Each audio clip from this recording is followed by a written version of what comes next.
வாழ்க்கையில் மாற்றத்தை தரும்.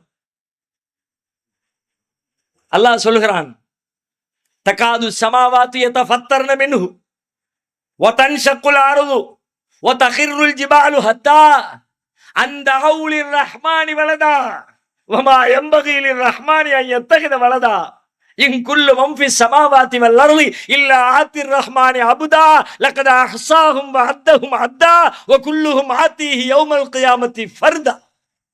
தகாது ஸமாவாத்து யதஃபத்தர்ன மின்ஹு. நல்ல நோட் பண்ணிக்கங்க, வாசகத்தை குறிச்சு வச்சுக்கோங்க, தேடுங்க, படிங்க.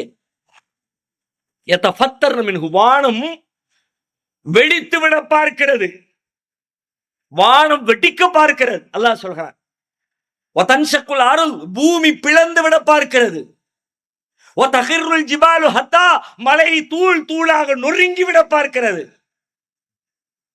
அப்படி என்ன பாச்சு? ஏன் இப்படி வானம்? ஆக்சுவலி திடப்பொருட்களுடைய உணர்வுகளை பற்றி நம்மளால புரிஞ்சுக்க முடியாது, மனுஷனை பத்தி புரிய முடியும். இதை சொன்ன உடனே அவன் அப்படியே கோபத்துல அப்படின்னு சொன்னா நமக்கு விளங்குது. நான் சொன்ன உடனே இந்த மைக்குக்கு கோபம் வந்துருச்சுன்னா நீங்க சிரிப்பீங்க, நான் சிரிப்பேன், எல்லாருமே சிரிப்போம். ஏன்னா நமக்கு தெரியாது.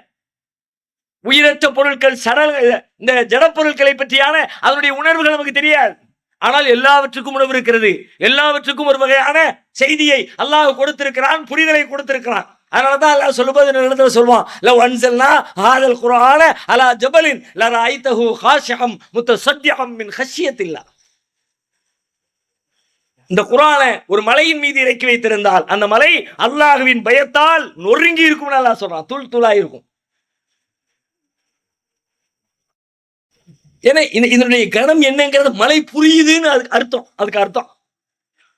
குர்ஆன் என்ன சொல்லுது, எதை நோக்கி அழைக்குது, அதனுடைய போதனையின் சாராம்சம் என்ன, அதை நாம் எப்படி செயல்படுத்துறது என்ற அறிதலும் புரிதலும் மலைக்கு இருக்கிறது, கல்லுக்கு இருக்குது குர்ஆனுடைய பரிபாஷையில. அந்த மாதிரி வானங்களும் பூமிக்கும் இருக்குது, நமக்கு தெரியல. ஆனா படைச்ச ரப்பு சொல்றான், தகாது ஸமாவாத்து யதஃபத்தர்ன மின்ஹு, வானம் பிளந்து வெடித்து விட பார்க்கிறது, வ தன்ஷக்குல் அர்து, பூமி பிளந்து விட பார்க்கிறது, வ தகிர்ருல் ஜிபாலு ஹத்தா, மலைகள் தூள் தூளாக நொறுங்கி விட பார்க்கிறது. ஏன் தெரியுமா? அந்த அவுலிர் ரஹ்மானி வலதா, அளவற்ற அருளாளனுக்கு பிள்ளை இருக்கிறது என்று சொல்லப்படுவதை கேட்டு, படைத்த இறைவனுக்கு பிள்ளை இருக்குன்னு ஒருத்தன் சொன்னாமனா அதை கேட்ட உடனே, அடே என்னடா பேசுறீங்க அப்படின்னு வானத்தால ஜீரணிக்க முடியல, பூமியால ஜீரணிக்க முடியல, மலைகளால ஜீரணிக்க முடியல. படைச்ச கடவுளுக்கு புள்ள இருக்குதா அப்படின்னா என்ன அர்த்தம்? புள்ளன்னா புள்ள மட்டுமே நீங்க புரியக்கூடாது. புள்ளை என்று சொன்னார்